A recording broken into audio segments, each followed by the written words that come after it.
This is one of the creepiest photos ever taken. What appears to be an elderly woman staring out this window of this old insane asylum. Who was she? A poor patient crying out for help? Or was she trying to tell us something? Is it possible the photographer behind this camera spotted the supernatural through the lens?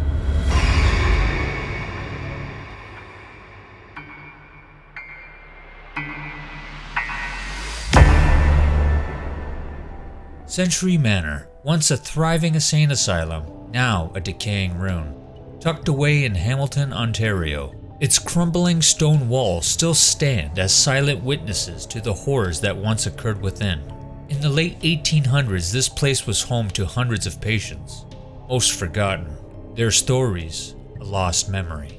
But there's one story that refuses to fade, one tale that lingers in the dust and shadows of its haunted halls. It's about the elderly woman in that photograph, the one who haunts the window, even today. Her name was Evelyn Hawthorne.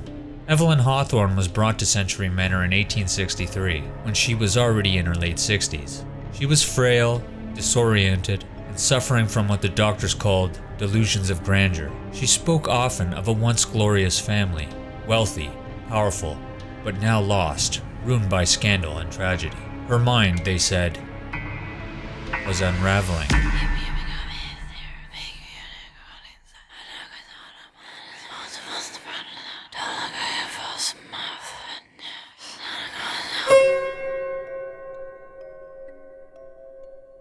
But in those days, the medical community didn't understand mental illness, or perhaps they simply didn't care.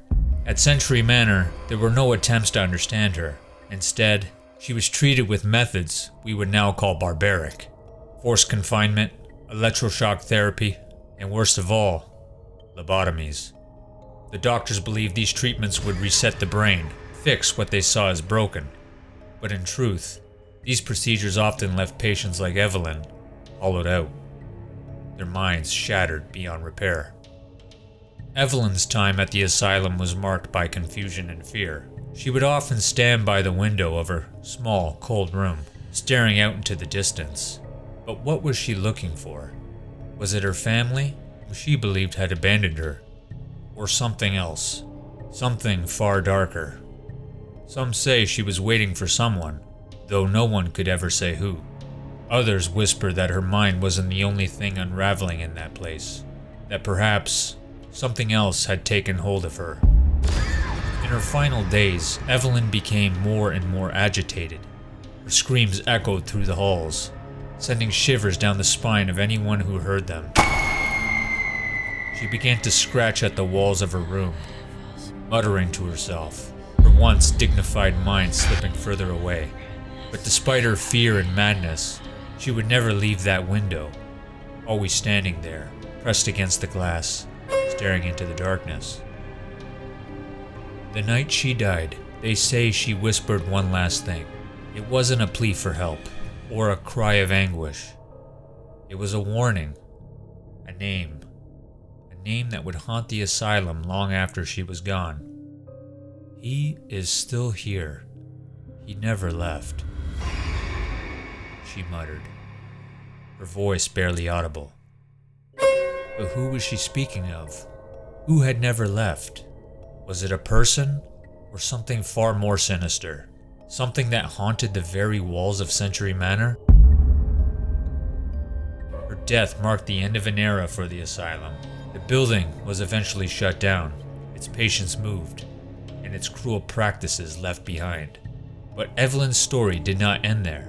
It's said that on certain nights, if you stand near the old wing of the asylum, you can still hear her, her face pressed against that very same window, staring out, as if she's waiting for something, or someone. Some believe it's just the trick of the light, a shadow casted by the fading sun.